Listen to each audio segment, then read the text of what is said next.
সবসময় একা হাতে রান্না করে কতই বা খাবো। মাঝে মাঝে মুখের স্বাদ বদলাতে বাইরে থেকেও খাবার নিয়ে আসতে হয়। তাতে মুখের স্বাদ বদলানোর পাশাপাশি শরীরের কিন্তু একটু রেস্ট হয়ে যায়। সারাটা সপ্তাহ প্রচন্ড পরিশ্রম হয়। তবে রবিবারের দিনেও তো বরের ছুটি থাকে। তবে আমার কাজে হেল্প করতে গিয়ে বরের কিন্তু ছুটিটা আর ছুটি থাকে না। কাজ করেই সারাটা দিন পার করে দিতে হয়। আজ যেহেতু ছিল সোমবার, আমার তো ছুটিই আছে, তার সাথে বড় ছুটি নিয়ে নিয়েছিল আজকে। আমরা ভেবেই নিয়েছি সারাটা দিন আজকে একেবারে আরাম করব। তাই বর সকালবেলা বাইরে থেকে ডাল পুরি, তার সাথে এনেছিল তরকা ডাল। সকালের খাওয়া দাওয়ার খেতে খেতে বেজে গেছিল 12টা। আর সকালের টিফিনটা সেরে যখন একটু কাজ করছিলাম, তখন কিন্তু পাড়ার কাকিমারা আমার বাড়িতে গোপাল নিয়ে আসছিল। কারণ আমাদের পাড়ার কীর্তন কিন্তু আজকেই শেষ। সবাই মিলে কিন্তু নগর কীর্তনে বেরিয়েছে। বর আর ছেলে দুজনেই গেছিল সেলুনে, দুজনেই গেছিল চুল কাটতে। আমি যেহেতু ঘরে কাজ করছিলাম, তাই খুব ঠান্ডা খেতে ইচ্ছে করছিল।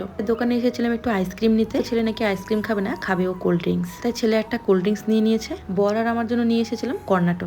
এই রাবড়ি কর্নাটোটা খেতে আমাকে ভীষণ ভালো লাগে। আমার সাথে সাথে বরের জন্য নিয়ে এসেছিলাম। তবে আমি জানি না ওর এটা পছন্দ কিনা। আমরা মেয়েরা বিয়ের পরে তো অনেক কিছুই স্যাক্রিফাইস করি, নিজের পছন্দ অপছন্দ বলতে সবকিছুই। তবে ছেলেরাও কিন্তু অনেক স্যাক্রিফাইস করে, তবে শুধুমাত্র সেটা তার ভালোবাসার মানুষটার জন্যই। কোনো জিনিস মন মতো না হলেও কোনো সময় প্রিয় মানুষটার জন্য সেটা মেনে নেয়। আমি যেমন অনেক কিছুই মেনে নিয়েছি, তেমন আমার বড় কিন্তু অনেক কিছু মেনে নিয়েছে, শুধুমাত্র আমার জন্য। কারণ আমরা দুজনে কিন্তু শুধুমাত্র হাজবেন্ড ওয়াইফ না, সবার আগে আমরা দুজন বন্ধু। তাই হয়তো আমাদের একে অপরকে বোঝার ক্ষমতাটা একটু বেশি। আজকে সারাদিন কিছুই রান্না বান্না করবো না। সকালে টিফিন তো করেছিলাম 12টায়, কারণ ঘুম থেকে উঠেছিলাম দেরিতে। কারণ আমরা ঘুমিয়েছিলাম রাত 3টায়। বেশি রাতে ঘুমালে কিন্তু সকালে উঠতে কিন্তু একটু দেরি হয়েই যায়। আমি তো ভিডিওগুলোতে ভয়েস দিচ্ছিলাম, সকালে বা দুপুরে ভয়েস দেওয়ার কোনো ব্যবস্থাই নেই, যেহেতু আমাদের বাড়ির পাশে কীর্তন হচ্ছিল। তাই সকালে আমরা সবাই উঠেছিলাম ওই 10টার দিকে। ছেলের তো স্কুল ছিল, তবে ওকে পাঠাইনি, কারণ খাবার তো কিছুই বানানো হয়নি। ঘুম থেকে উঠে আমি এদিকে ঘরের কাজগুলো করতে করতে ছেলে আর বর কিন্তু দুজনেই গেছিল ওই পুরি আনতে। পুরি একটু বেশি করে আনা হয়েছিল। দুপুরে তো আর আমরা কেউই খাইনি, শুধুমাত্র ছেলেই খেয়েছিল। কারণ সকালের খাবারগুলো খেতে যেহেতু অনেকটা দেরি হয়ে গেছিল, তাই দুপুরে আর খিদেই পাইনি। দুপুরে যেহেতু রান্না বান্নার চাপটা সেরকম ছিলই না, তাই অনেকক্ষণ শুয়ে একটু আরাম করেছিলাম। আর তারপর বিকালের দিকে উঠে বাসনগুলো গুছিয়ে নিয়েছিলাম। বর গেছিল একটু গ্যাসের অফিসে। শাশুড়িমার সিলিন্ডার নিয়ে একটু সমস্যা হচ্ছিল, সেই